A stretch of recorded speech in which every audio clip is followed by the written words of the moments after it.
Então, primeiramente, eu gostaria de agradecer a todos pela presença no painel de mineração do webinar Digital Transformation Day.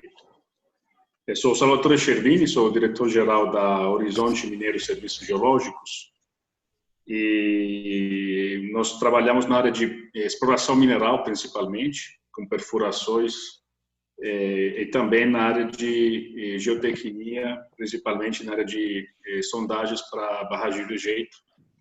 E somos uma empresa ítalo-brasileira, né? E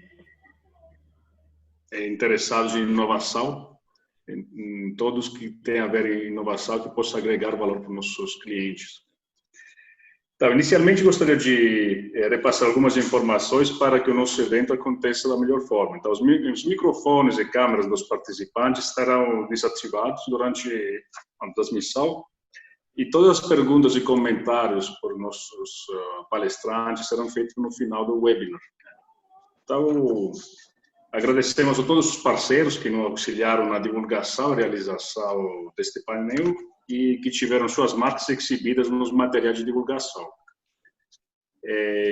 Começamos, então, para dialogar sobre a transformação digital no nosso setor de mineração e receberemos, nesta tarde, 3 especialistas para tratarmos do tema de maneira mais aprofundada. Então, gostaria de apresentar o Alexandre Melo, diretor de Relações com Associados e Município do IBRAM, o Robert Braga, gerente comercial da Engineering Brasil, e o Thiago Micael, Automation Manager da Novelis. Então, primeiramente, muito obrigado pela presença, e é uma satisfação recebê-los. E, neste primeiro momento, gostaria de apresentar, então, o Alexandre, que falará sobre a inovação na mineração. Obrigado, Alexandre. Muito obrigado, Salvatore. Boa tarde a todos. Boa tarde aos que estão nos assistindo.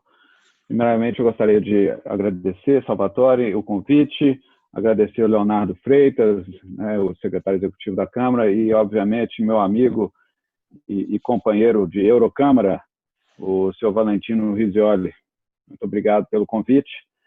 Bom, estou aqui para falar em nome do IBRAM. Eu preparei uma apresentação bem rápida para poder orientar aqui. Deixa eu colocar aqui para todos.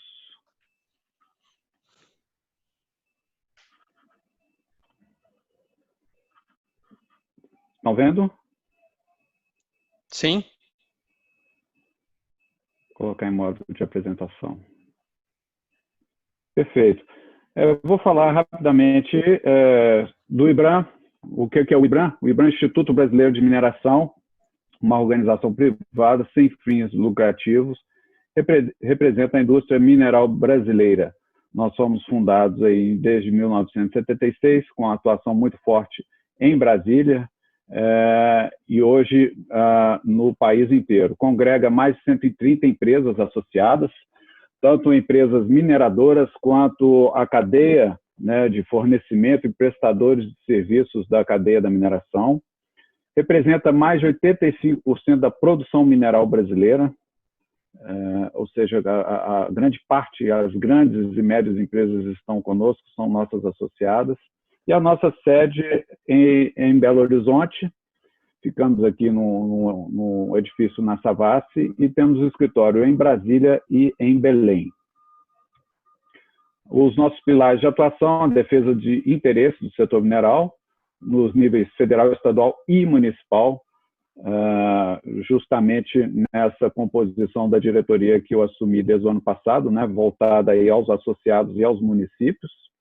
Congresso de mineração, feiras e eventos, nós temos a Exposibran que fazemos anualmente. Vou falar um pouco a mais sobre a Exposibran no final da minha apresentação, que vai acontecer esse ano, em novembro. Obviamente, nós temos uma atuação forte quanto à imagem da mineração e a reputação, sempre colocando as informações positivas sobre o setor. E vários programas técnicos, entre eles aí voltados a certificações de produtos e subprodutos da mineração, e também saúde e segurança ocupacional, e boas práticas para o setor mineral, com guias e vários itens que compõem aí de informação para o setor mineral brasileiro e também obtendo informações internacionais, junto ao ICMM, que é o IBRAM mundial. Os nossos compromissos setoriais são 12. Eu não vou entrar em detalhe sobre esses 12 compromissos, que eles foram descritos na Carta Compromisso à Sociedade Brasileira, que foi lançado no Expo IBRAM ano passado, em setembro, em Belo Horizonte, que fala aí dos grandes temas que o setor mineral está desenvolvendo, propostas e projetos para melhoria sempre contínua. Como eu falei, não vou entrar em detalhe nesses 12 temas, mas, obviamente, o foco dessa apresentação, que é a inovação e a questão da indústria 4.0, ela está presente basicamente em todos esses temas discutidos e apresentados para a mídia. Inovação na mineração. Pois bem, nós sabemos que a mineração, né, iniciou desde o descobrimento aí do Brasil, grande parte de Minas Gerais, que tem o nome Minas, né, Minas Gerais está no próprio nome, onde era uma atividade muito rudimentar naquele momento, mas que hoje ela é completamente diferente, o que a gente chama aí da mineração do futuro. Ela já chegou há um bom tempo e cada vez mais sendo desenvolvida. Né? Temos aí reservas com teores menores, há necessidade de controles mais apurados para garantir a qualidade, economicidade e sustentabilidade ambiental das operações mineiras. Nós vimos aí várias pilhas de estéreis sendo recicladas, vamos dizer assim, entre aspas, com as plantas de concentração do teor do minério sendo implantadas em várias unidades ao longo da mineração no Brasil. A mineração é uma das indústrias que retrata a indústria 4.0, caracterizada por dispositivos inteligentes, a internet das coisas e os controles descentralizados. Eu vou falar um pouquinho rapidamente também sobre as fases, né? Porque a mineração, a inovação, ela está muito presente em todas as fases da mineração. Desde a fase de pesquisa mineral, a fase de transporte, na lavra, beneficiamento, disposição de rejeitos, resíduos e monitoramento ambiental. Vou falar um pouquinho aqui dentro da pesquisa mineral, né? A utilização aí de drones, robôs autônomos em rede, veículos aéreos não tripulados. Hoje existe uma gama de softwares de empresas que trabalham nesse sentido, oferecendo esse tipo de prestação de serviço para aquelas empresas, aqueles investidores que querem iniciar os seus trabalhos com a pesquisa mineral, modelagem 3D dos depósitos minerais por softwares especializados, os supercomputadores, câmeras multiespectrais acopladas a drones, microscópios eletrônicos de varredura, acoplados ao EDS, né, que é a espectrologia por energia dispersiva, tomógrafos computadorizados, projetos de minas e estruturas auxiliares por realidade virtual, perfuração robótica integrada a sistemas de localização geográfica de alta precisão. Ou seja, a sociedade brasileira não imagina que existe essa tecnologia por trás das empresas mineradoras, né? Hoje, por causa da mídia e por causa dos eventos acontecidos, os negativos, né, que aconteceram sobre a mineração, a mídia, em geral, ela tem se, vamos dizer, tomado mais conhecimento das tecnologias que estão disponíveis para mineração. Vou falar um pouco a mais aí, como o Salvatore mesmo já mencionou, a questão aí do controle de barragens, né? No transporte, nós temos aí sistemas ferroviários autônomos, os truckless mining, para quem esteve na Expo IBRAM no ano passado, em setembro, em Belo Horizonte, lá nós tínhamos uma cabine que estava lá de experimentação, a pessoa entra, o operador entra nessa cabine, uma cabine completamente confortável, com todas as comodidades para operar, e estava operando um truck no Canadá. Ou seja, é bem interessante. No Brasil, você consegue, ou seja, em qualquer parte do mundo, você consegue operar os seus caminhões de uma forma segura e eficiente com a tecnologia. O monitoramento de minerodutos e também por fibra ótica e também pela internet das coisas. Nós temos também a inovação na própria lavra, né, na extração do minério, equipamentos autônomos controlados por GPS, sensores, radares e outros recursos que fazem uso da inteligência artificial. Equipamentos autônomos na mineração subterrânea, detonação remota, drones autônomos, modelamento matemático e simulação de processos por softwares especializados que permite simular e otimizar os planos de lavra no curto, médio e longo prazo. Ou seja, em todas as fases nós vemos aí uma grande garantia da saúde e segurança do trabalhador, do operário. Ele está trabalhando com todos aí os equipamentos necessários para que tenha aí uma lavra eficiente e com segurança. Também no beneficiamento, a realidade virtual e aumentada de mina e usinas de beneficiamento, análise preditiva dos processos por modelos matemáticos desenvolvidos em softwares e sistemas específicos, programas especialistas para o gerenciamento das operações, tanto nas operações de beneficiamento, que são os PINs, né, e os LIMs, e a impressão 3D e modularização personalizadas. Ou seja, a grande parte da mineração hoje ela tem as suas centrais, né, de monitoramento e de controle das suas operações, muito bem equipadas. Obviamente, por fim, a disposição de resíduos, no caso aí, rejeitos, né, e o monitoramento ambiental. Ou seja, mais segurança que nós temos hoje através do monitoramento das pilhas por radar, imagens por satélite e internet das coisas, monitoramento de barragens por sensores, software de vídeos analíticos, sensoriamento remoto, segurança de barragem com uso de drones, IVANTs e a internet das coisas. Ou seja, há um arcabouço de equipamentos, sensores, monitoramentos que dão sinais online, geralmente são online, para as equipes, né, que estão ali na competência de fazer as suas operações e identificarem qualquer anomalia.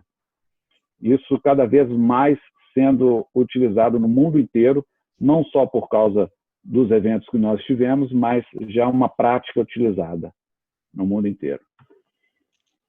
Eu gostaria de falar rapidamente sobre o MineHub, o primeiro hub de mineração do mundo. Está conosco, junto com o nosso escritório em Belo Horizonte, na nossa sede do IBRAM em Belo Horizonte. É a primeira iniciativa de inovação aberta, é o primeiro hub de mineração criado no mundo. Inclusive, outras partes, outros países vêm aqui para entender como que é o nosso formato e como é a nossa operação do MineHub.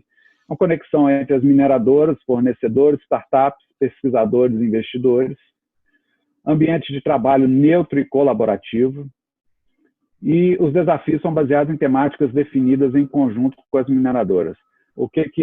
Como que é na prática, né?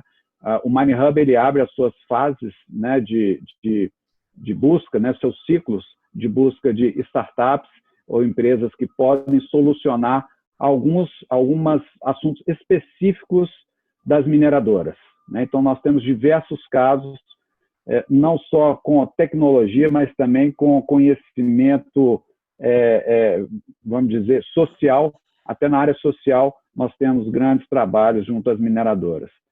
Para quem não conhece, está aí o convite para conhecer o MineHub, que fica junto do escritório do IBRAM em Belo Horizonte. E um convite ao final que eu gostaria de informar a todos, aos nossos palestrantes, a quem está nos assistindo, da Expo IBRAM, esse ano 2020, que estava prevista ser presencial em novembro, em Belém. Por causa da situação da pandemia, obviamente, nós optamos em fazê-la 100% online. Nós tivemos uma grande experiência em julho de ter feito o E-Mineração, um evento grandioso, com a participação muito grande de várias empresas e prestadores de serviços e mineradoras. Em julho, foi um sucesso. E vamos repetir esse formato do evento, né, online, agora nos dias 24, 25 e 26 de novembro, ainda, né, com a marca de Belém, não pode deixar porque é um estado minerador significativo no Brasil, mas da forma virtual. Senhores, não sei se eu falei muito rápido, estou aberto aí para qualquer dúvida ou qualquer outra informação sobre o IBAN, sobre as operações aí de inovação. Muito obrigado. Alexandre, muito obrigado pela apresentação, pelas informações. E agora o Robert Braga apresentará o tema Visão Computacional do Controle de Qualidade à Otimização de Processos. Primeiro, novamente, obrigado aí pelo convite. Sou Robert Braga, gerente comercial na Engineering, responsável pela vertical de mineração e siderurgia. Tá? Vou fazer uma apresentação aqui muito breve, tentar ser bem rápido. E qualquer dúvida que vocês tiverem, por favor, entre em contato no final que a gente esclarece. Tá? Bom, o foco hoje aqui é falar um pouco da visão computacional, né? Que entre todos os pilares da indústria 4.0, ela ainda se encontra ali dentro do Big Data, né? O foco aqui, o meu roteiro é falar o que é a visão computacional, como funciona, as vantagens e utilizações práticas. Primeiro, né, o que é a visão computacional? Lembrando um pouco aí, para quem tem filho vai relembrar, né, o filme Wall-E de 2008. Visão computacional, o que ela aborda? É a tecnologia que capacita as máquinas a retirar informação das imagens, né? Não adianta somente você conseguir ler uma imagem se você não consegue tirar informação da imagem, né? Sendo por forma, cor ou qualquer outro tipo de informação que você consegue retirar da imagem, tá? Como que funciona a visão computacional? Primeira coisa que a gente precisa, um equipamento para fazer a aquisição das imagens, seja uma câmera convencional, consegue pegar luz no espectro visível, uma câmera térmica para fazer um mapa de calor, um raio-x que consegue transformar em imagem uma leitura de densidade, ou até mesmo um sonar que, mesmo utilizando ondas sonoras, consegue criar uma imagem a partir dessas informações. Tá? Uma vez que essas imagens são adquiridas, a gente passa por um processo de classificação. Aqui, por exemplo, pegou um modelo bem simples como exemplo, como bobinas metálicas. Imagine que eu quero identificar entre essas bobinas quais estão oxidadas e quais não estão oxidadas. Então, ou seja, a partir de uma imagem eu vou ter dois tipos de classificações. Eu pego essas imagens e classifico. Essas que estão em prateado estão aprovadas e as que não estão prateadas estão reprovadas. Depois que eu tenho essas imagens classificadas, eu começo a fazer o meu aprendizado de máquina. Tá? Esse aprendizado de máquina, eu vou utilizar tecnologias de inteligência artificial, né? Que é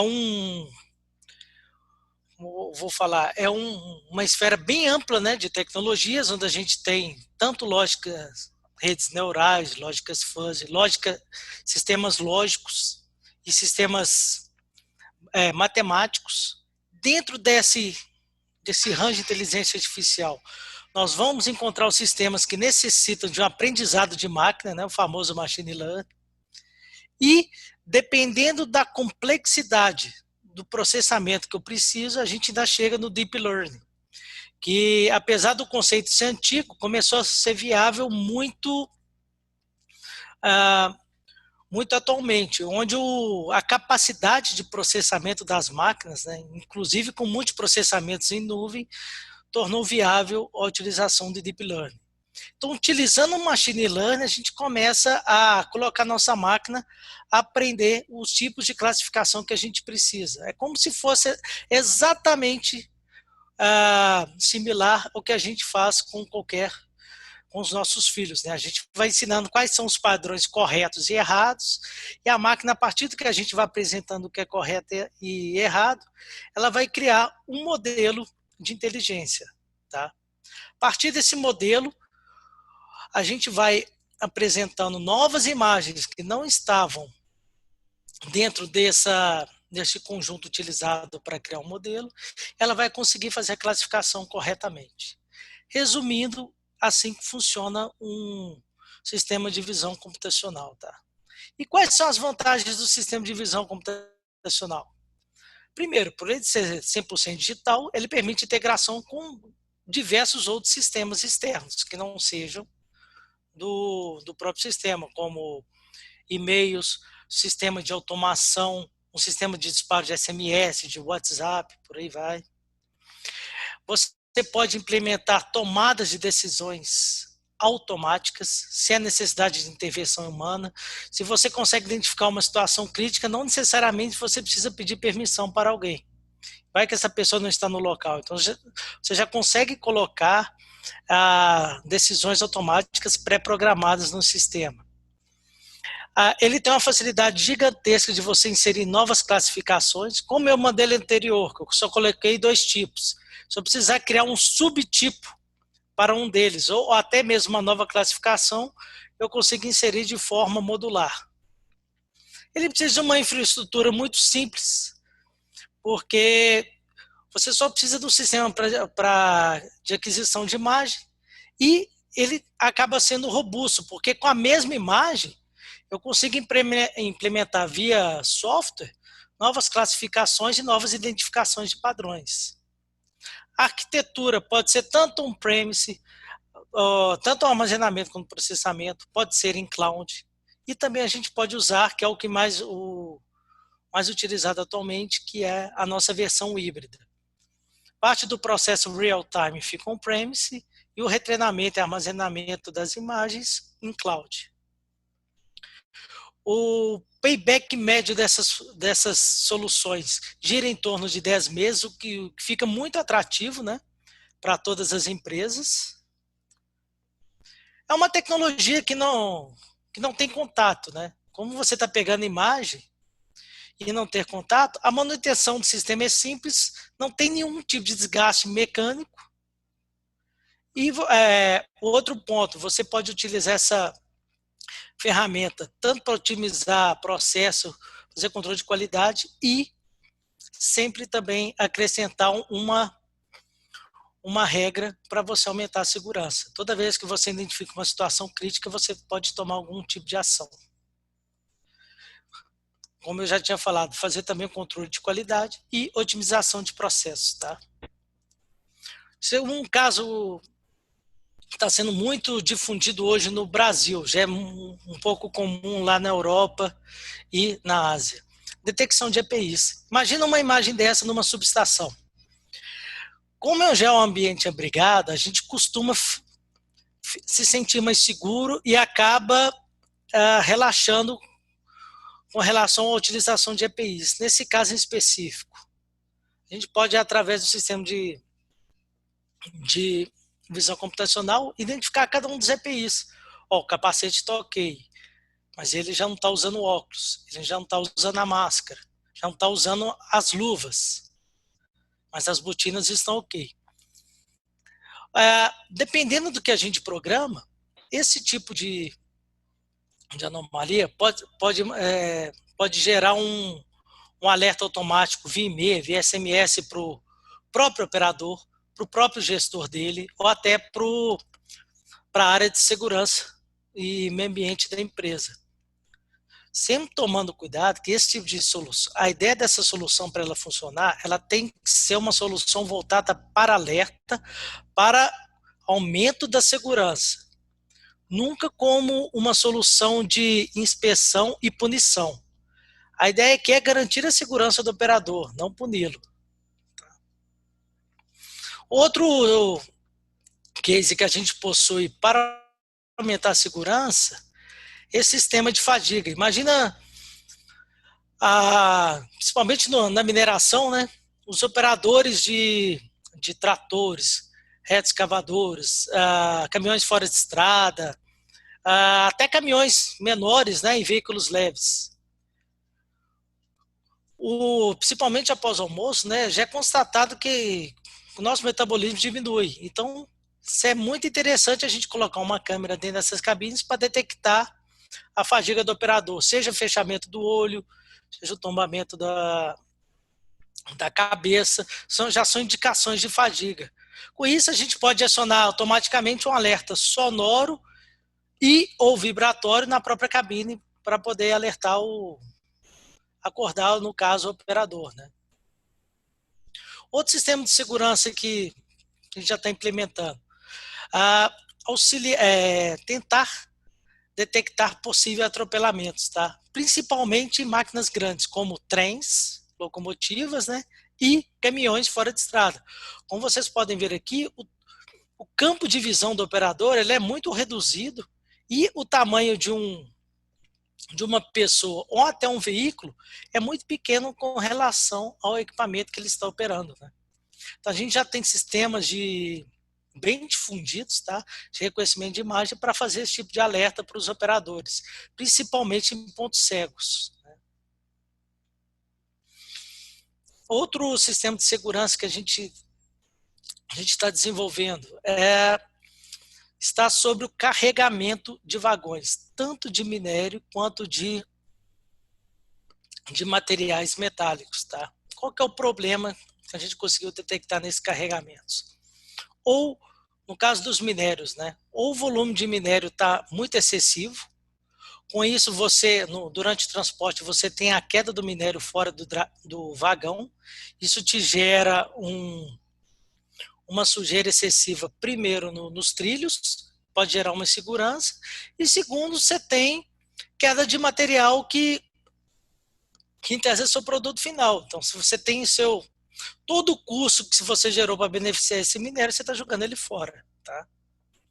E nos casos das bobinas, se elas não tiverem centralizadas nos vagões, como nesse caso aqui, essa que está aí, essa quase caindo, você pode gerar o dano da bobina, vai que ela acaba se colidindo com uma árvore ou poste, o que seja. Você pode ocasionar também, durante o trajeto, a queda desse material. Ou seja, além da perda do material, você ainda pode gerar um acidente. Essa bobina pode bater em um muro, em um poste, em um carro. Pode até chegar a se colidir com uma pessoa, né? E, no pior dos casos, né, se essa bobina for muito gigantesca ou se esse trem estiver muito carregado, você pode chegar até a ponto de você gerar o descarregamento de algum vagão. Além de todo o acidente que isso pode ocorrer, ainda tem toda a parada da linha para você recuperar o tempo perdido, né? Fora todo o impacto social e ambiental que um acidente desse pode gerar. Sobre monitoramento da qualidade, esse é só um exemplo, tá? Uma máquina de laminação de metal. Quando a bobina já está sendo enrolada para enviar para o cliente, a gente pega aqui, faz um controle do que a gente está encontrando de imperfeições na bobina. Dependendo do nível da falha, a gente já pode tomar algum tipo de ação. Se o risco for maior que tantos milímetros, se estiver na transversal, na horizontal, a gente já pode tomar uma decisão de ou mandar essa bobina para uma correção, ou nem mesmo enviá-la para o cliente, já considerar o refugo. Qual que é a vantagem disso? Você não manda material de baixa qualidade para o cliente. Você não suja a sua imagem de qualidade perante ele. E segundo, você não tem os custos de você enviar e retornar esse material para a sua própria unidade, para você poder fazer o tratamento correto com essa baixa qualidade. Nesse caso aqui, a gente está vendo 1, 2, 3, 4, 5 tipos de falhas. Nesse projeto que, depois de implementado, a gente estava trabalhando com 11 falhas. Então, a gente pode trabalhar com diversos tipos de falha. Encontrei mais uma nova falha. É só a gente colocar mais um tipo de classificação no nosso modelo, tá? Ele é bem flexível. Outro tipo de modelo que a gente está usando para manutenção preditiva e corretiva, tá? Transportadores de correio são amplamente utilizados na mineração e com extensões que passam de 1 quilômetro em diversas ocasiões, né? Diversos projetos locais. qual que seria a facilidade, a vantagem de você utilizar um sistema de visão computacional? A gente consegue detectar o desalinhamento da correia, detectar o rasgo da mesma. Se a gente tiver uma câmera com térmica para pegar o mapa de calor, a gente consegue detectar até o aquecimento dos roletes. Se eles estão travados e não estão girando, a gente já prevê que ele precisa ou de lubrificação ou de troca, gerando uma manutenção preditiva, impedindo que o mesmo gere outro tipo de problema que vá gerar uma correia desse comprimento ter que ser parada, tá? Outra coisa que a gente consegue ver, detecção de deslizamento do tambor de tração. Imagine que o tambor de tração não está conseguindo girar a correia, está girando em falsa. A gente percebe pela imagem que a correia não está girando. A gente consegue olhar também, pelo perfil do material, o volume de matéria que está sendo transportada. E se a gente tiver a densidade desse material, a gente consegue fazer também o controle de massa, tá? Não precisa de balança integradora, não precisa de nenhum equipamento mecânico que possa gerar algum desgaste mecânico, algum tipo de problema, tudo via imagem. E por último também, uma classificação da granulometria do material que está passando ali por cima, né? Todas essas detecções podem ser realizadas utilizando uma única imagem, tá? Ou seja, com um equipamento só a gente consegue verificar todas essas informações. Tá? E quando a gente vai para o mapa de calor, existem situações que ficam mais nítidas a sua utilização. Por exemplo, início de curto-circuitos em sistemas elétricos, a gente já consegue ver o aquecimento, por exemplo, aqui de um isolante, né? Antes da gente perceber o curto, a gente já consegue identificar, ir lá e fazer a manutenção preditiva, tá? Que é muito mais barata do que a corretiva. Nessa foto aqui de baixo, a gente consegue ver uma normalidade num transformador. A gente já pode ir lá atuar nele antes que ele chegue a ter algum problema, por exemplo, entrar em combustão ou até explodir, que pode gerar um impacto muito maior. E a gente pode olhar também aquecimento de motores elétricos e, se não tiver proteção, inclusive aquecimento dos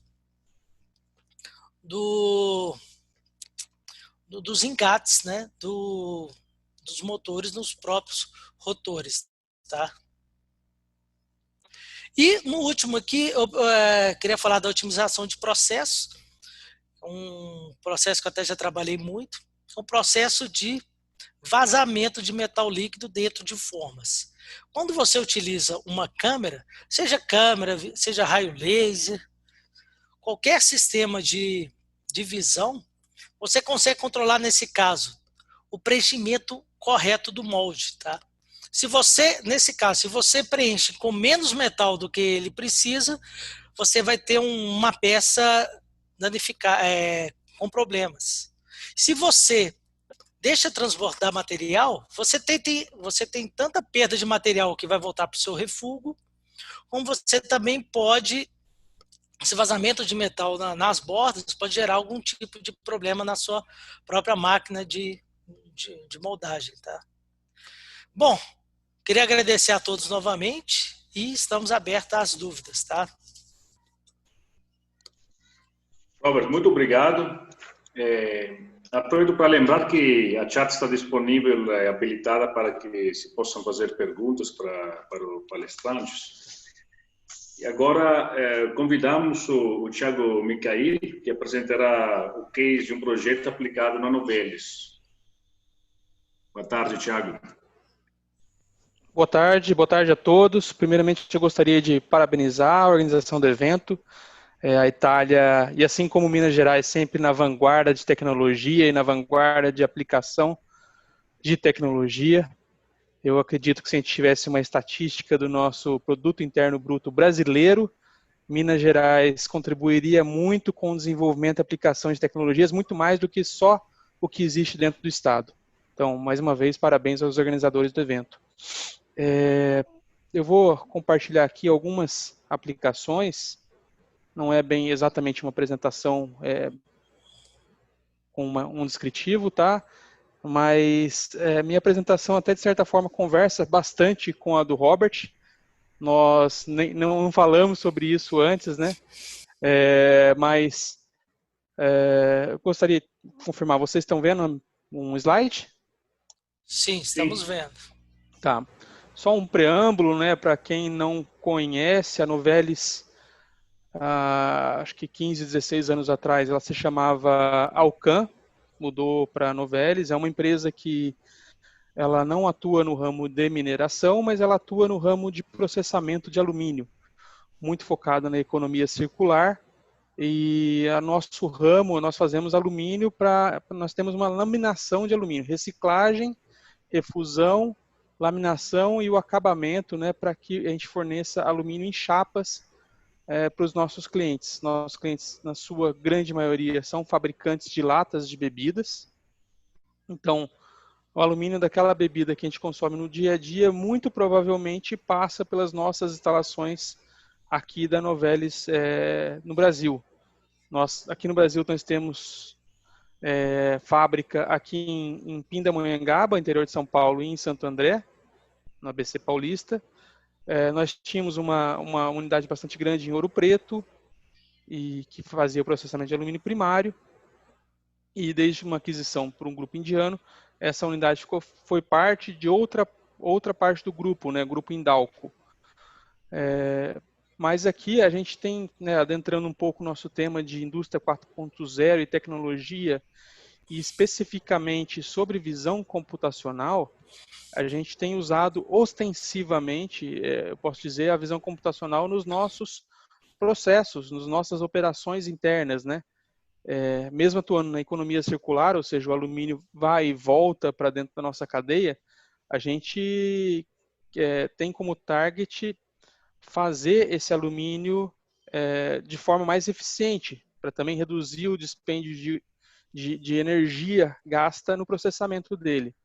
Aqui eu estou mostrando uma aplicação no qual eu coloquei aqui uns feixes hipotéticos, né, mas no qual nós posicionamos, são 5 câmeras embaixo e 5 em cima, que fazem o ajuste, a medição dimensional da bobina, do alumínio, quando ele ainda está no formato de placa, ele não foi laminado, não virou uma bobina, igual essas bobinas que o Robert mostrou na apresentação anterior, e com isso a gente consegue ter em tempo real e até dando feedback para o nosso processo de como que está a topografia dessa placa, né? Uma imperfeição de décimos de milímetro a gente consegue ver hoje em dia. Então, com isso a gente consegue ajustar essa parte do processo. Uma parte depois do processo, quando a placa já vira uma lâmina, né, na laminação a quente, a gente com visão computacional, a gente está caracterizando o ponto ótimo no qual nós temos que cortar a placa para ter a melhor eficiência possível. Então, um processo que até 2 anos atrás, 1 ano atrás, era subotimizado, porque a gente fazia um corte padrão, hoje a gente mede exatamente aquele corte, tem um processamento de dados com visão computacional para isso, e a gente ajusta o nosso processo para ele. Por fim, um terceiro exemplo, tenho 3 exemplos rápidos aqui, mas temos, graças a Deus, muitos outros, né? Um equipamento no qual a gente filma ele com câmeras termais, igual foi apresentado anteriormente, mas aqui a gente tem um componente a mais, que a gente controla o equipamento, faz um controle como se fosse uma suspensão ativa de carros de Fórmula 1, a gente controla esse equipamento baseado na imagem térmica que ele está nos dando. O que é esse controle? Isso aqui é um rolete que tem uma determinada aplicação no processo e a gente aplica nesse rolete mais ou menos pressão para ele se comportar, fazendo um controle de forma ativa para que ele atinja a temperatura adequada que a gente entende como sendo a melhor do processo. São 3 exemplos rápidos aqui da Novelis como que a gente usa a visão computacional. Temos outras diversas aplicações. A gente entende e investe nessa tecnologia que a gente sabe que a evolução é exponencial, né? A gente consulta frequentemente os fabricantes e a cada 6 meses, a cada ano, a gente vê que a tecnologia aumenta muito, tem contribuído muito para a nossa economia circular, para o nosso uso melhor, mais eficiente de energia, e a gente está bastante feliz e investindo bastante no nosso roadmap de tecnologia nesse assunto. É isso que eu gostaria de trazer aqui como aplicação bem sucinta, né, de uma forma bem sucinta do que nós fazemos aqui na Novelis, e fico aberto a dúvidas aí. Thiago, muito obrigado pela apresentação. Achei muito interessante ver as aplicações da visão computacional. Uhum. O Robert falou um pouco das várias aplicações, mas é interessante ver também alguns casos reais de outras empresas que aplicam essas tecnologias para otimização. Então, vamos ver agora se tem algumas perguntas, né? Convido nossos participantes também a fazer algumas perguntas. Eu já tenho algumas. Uma para o Robert, né? Todos nós estamos atravessando uma fase muito delicada, né? Muito delicada da nossa existência, né? Não somente na mineração, mas como ser humanos. Acredito que é uma fase muito peculiar, né? Então, temos a necessidade também de nos afastar. Então, a visão computacional, de uma certa forma, pode ser utilizada para evitar a presença humana, né, em algum tipo de atividade. Então, eu queria saber um pouco do Robert, se, em termos de inspeções, fiscalizações, e também trabalhando um pouco com barragem de rejeito, não sei se tem algumas aplicações nesse sentido, né? Queria saber como o COVID, né, impactou a tecnologia e o interesse dos clientes em buscar soluções de visão computacional para evitar a presença humana quando não necessário. Excelente pergunta, tá, Salvatore? Essa pandemia acabou nos forçando, né, principalmente as empresas que têm plantas fabris, a tentarem manter a sua produção com uma quantidade, uma alocação mínima de recursos humanos, né? E com isso, algumas tecnologias foram muito mais bem aceitas do que outras, né? Na verdade, elas se tornaram prioridades, né? No caso da visão computacional, a demanda dela aumentou muito, parte porque existe essa necessidade de se tirar o inspetor que antes fazia a inspeção visual, né, presencialmente no campo, e também ela foi muito impulsionada pelas diversas vantagens que ela também apresenta. Não diria que foi um único fator a vinda da pandemia, mas com certeza foi um forte motivador na adoção dessas tecnologias. Mas, além dessa, uma que tem sido muito mais empurrada pelo fator da pandemia é a tecnologia de realidade aumentada, tá? Onde você não só filma o que você está olhando, como você também tem a ajuda de um especialista ou de algum especialista que seja de um parceiro da sua empresa, ou até de um supervisor, uma pessoa com perfil mais sênior, que esteja no grupo de risco, que esteja trabalhando de casa, ele consegue fazer um auxílio em tempo real de um recurso que tem uma senioridade um pouco menor, que esteja a campo, tá? Então, a realidade aumentada hoje tem sido uma das ferramentas mais utilizadas devido à pandemia, tá? Realidade aumentada e IoT para controle de distanciamento social entre as pessoas, tá? Perfeito. Muito obrigado, Robert. A segunda pergunta para você também, sobre aplicações aqui no Brasil. Assim, todos nós sabemos da criticidade da segurança em barragem de rejeito, após Brumadinho e após Fundão. como as tecnologias da engineering poderiam ajudar, ou seja, já ajudam, né, para poder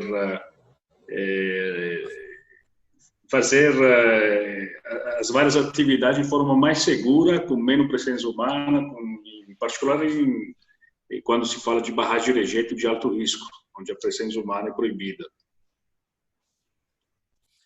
Realmente, foi uma catástrofe muito lamentável, né? O evento que ocorreu em Brumadinho. E hoje, a gente já tem nosso sistema de supervisão de barragens instalado em mais de 150 barragens, não só no Brasil, mas no mundo inteiro, no Canadá, Moçambique, África do Sul, tá? Esse sistema, ele minimiza a necessidade de pessoas em campo, onde a gente já utiliza toda a instrumentação ou cabeada em fibra ótica ou em IoT, e toda essa informação ela só para a nossa plataforma que está hospedada em nuvem, né, em cloud, e lá a gente consegue fazer todo o processamento e monitoramento em tempo real dessas barragens, tá? E na maioria dos casos, nossos clientes eles disponibilizam um centro de operação centralizado, né, onde eles conseguem olhar todos os alertas de todas as barragens, fazer todas as verificações e tomar decisões de forma muito mais assertivas e ágeis a partir desse nosso sistema, tá? Como instrumentação, a gente olha desde umidade, pressão, temperatura, tem diversos instrumentos que a gente mantém instalado em todas as barragens para a gente fazer esse monitoramento, tá? Muito obrigado, Robert. Salvatore, eu teria uma pergunta, talvez endereçada para o Thiago, ou Robert, ou para os dois, de interesse nosso do IBRAM. Nós tivemos conhecimento que algumas empresas, inclusive associadas, já estão fazendo uso da tecnologia de 5G nas suas operações. O que vocês me falam desse avanço do 5G nas operações? Somente na comunicação entre as tecnologias presentes ou tem algo mais? O Alexandre, sobre o 5G, tá? A Engineering ela é parceira de todas as grandes empresas de telecom do país. Então a gente tem um certo conhecimento já sobre esse assunto, né? O 5G, eu estou vendo que ele vai ter uma utilização muito grande, principalmente nas áreas remotas, onde a gente não consegue ter uma cobertura muito clara, seja de Wi-Fi ou qualquer outro tipo de informação. Ele possibilita ele aumenta em muito o poder de processamento, de envio e coleta de dados que a gente vai ter em campo, porque a velocidade que ele consegue entregar de taxa de transmissão ainda é altíssima. Contudo, eu acho que a gente ainda tem um entrave muito grande, que é levar essa infraestrutura de 5G para essas áreas remotas, tá? O que a gente está vendo na prática é que o custo dessa infraestrutura ela está barateando com o tempo, tá? Então vejo que a viabilidade econômica de a gente levar uma infraestrutura, antenas, né, para fazer essa cobertura em 5G, ela está caminhando a passos largos de ficar cada vez mais viável, tá? Então eu acho que o 5G, além da vantagem da velocidade, né, de transmissão de dados que ele vai trazer, ele também está ajudando a viabilizar essa infraestrutura nessas áreas mais remotas, tá? Perfeito, Robert. Muito obrigado. Eu gostaria de agradecer vocês, convidados, Alexandre, Robert e Thiago, que nos prestigiaram durante essa transmissão, né? E gostaria também de informar, como italiano morando no Brasil, em Minas Gerais, há quase 10 anos, gostaria também de compartilhar com vocês algumas das iniciativas que nós, como Câmara de Comércio, associados à Câmara de Comércio, estamos promovendo. Então, a Itália, apesar de não ser um país com a vocação para a mineração, é um país com um território limitado, com uma densidade demográfica muito alta. Se vocês visitaram a Itália, perceberam que a cada 5 quilômetros tem uma cidade diferente. Então, ficaria muito difícil ter uma repulsão quase para a mineração, com algumas exceções. Mas a Itália produz muita tecnologia, tem muitas empresas italianas que atuam na área de mineração. Eu participei, em abril do ano passado, de um evento na Alemanha, em Munique, em Bauma, e sobre 3.600 expositores, 1.800 eram alemãos e italianos, 600 italianos. Considerando que a Itália foi, além da Alemanha, que jogava em casa, falamos assim, foi o país que mais foi representado nessa feira de infraestrutura e mineração. Então, a gente queremos, de uma certa forma, não somente promover os setores tradicionais da Itália, que é o setor automotivo, metal mecânico e alimentar, né? Mas estamos começando a pensar em alguns eventos, algumas iniciativas para poder trazer know-how, conhecimento, compartilhar experiências em prol e em favor da indústria mineral do Brasil. Então, é algo que estamos conversando. Se vocês têm interesse nesse assunto, estou aberto, pode me contatar diretamente, ou pode contatar o Leonardo Freitas. E agradeço novamente vocês. Foi muito interessante, aprendi várias coisas e espero que vocês também aproveitaram. E nos próximos dias enviaremos um questionário de avaliação do evento, né, com os links para acesso às apresentações e assim que possa ser compartilhado. Então, se não tem outras perguntas, comentários, agradeço muito e essa parceria entre Itália e Brasil é algo histórico, né? Acredito que a gente precisa fortalecer esses laços e essa amizade que nos